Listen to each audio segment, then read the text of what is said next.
भाई कहिला ऐसे कि खेसारी भैया एक कैसन ब्रांड हुए, एक कैसन ब्रांड हुए कि जब भी चाहिए तब भी अपने आप के अलग तरीके से लॉन्च कर सकें भाई। वो खेसारी भैया की यही माने सब कहला कि ट्रेंडिंग स्टार खेसारी लाल यादव। कैसा लगा मेरा मजाक?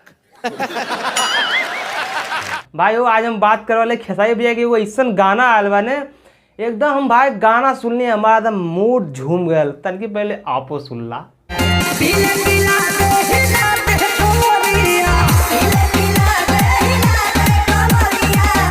हाँ सुन भैया ने, सुनने के बाद अब आप लोग एक थोड़ा कहानी सुनी, एक करे बारे में सुन लें पूरी स्क्रिप्ट, मतलब कौन मैटर पे सॉन्ग बा, कहाँ से आयल बा, कैसे बा, सब कुछ बताए बा वीडियो के बन रहे वीडियो के अंत तक। अबे जल्दी बोल, कल सुबह पनवेल निकलना है।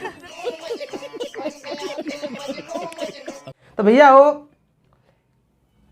पीले पिला दे, ध्यान से सुनिया कि पीले पिला दे हिला दे कमरिया गाना का बोल बा। ये गाना भी खेसारी भैया अपने फेसबुक पे कल का एक पोस्ट किया है कि बहुत जल्द आने वाला है। भाई वो पीले पिला दे हिला दे कमरिया खेसारी लाल यादव जी और शिल्पी राज, ये दोनों जने मिल के है गाना के भैया लोग गौले हुए हैं। भाई गाना थोड़ा इसे कुछ रंगीन मिजाज टाइप गाना बा, इसे बार और ना बा, इसे बार में आदमी जाला दारू उरू पिएला और फिर ओकरे बाद थोड़ा अयासी करेला, वह टाइप का सॉन्ग बा। लेकिन भाई एक म्यूजिक व्यूजिक और लिरिक्स इतना बढ़िया बा ने यार, अगर एक डीजे सुनबा या कान में हेडफोन लगा के तो मजा आ जाए, एकदम विस्फोट बा विस्फोट।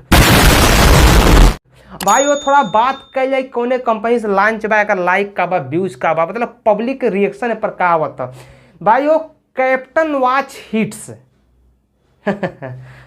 आप लोग को नया नाम सुने में और कि खेसारी भैया कोने कंपनी से गाना आल बा, लेकिन हाँ captain watch hits music company बा, यही यूट्यूब चैनल से ये गाना आयल बा, जकर सब्सक्राइबर हुए 12 मिलियन 7 पॉइंट, मतलब 12 मिलियन के करीब में एक सब्सक्राइबर हुए। अब बात करिए भाई व्यूज के, तो भाई ये गाना के लॉन्च भइले 13 घंटा बीत गई बा। हाँ 13 घंटा ये गाना के लॉन्च भइले बीत गए बा, 13 घंटा में व्यूज आयल बा बहुत अपार सफलता के बाद 2,56,000।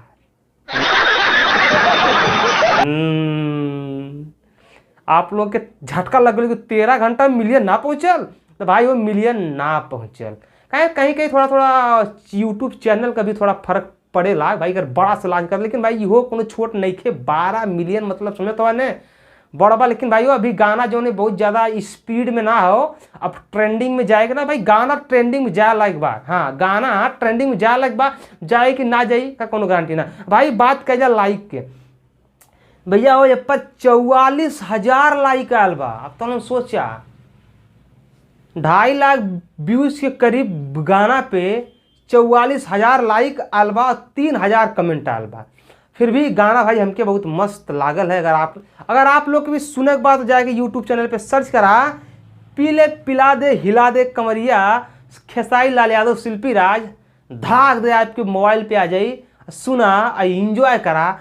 तब तक के लिए मिलत हिला अगले वीडियो में। नमस्कार, बाय, प्रणाम।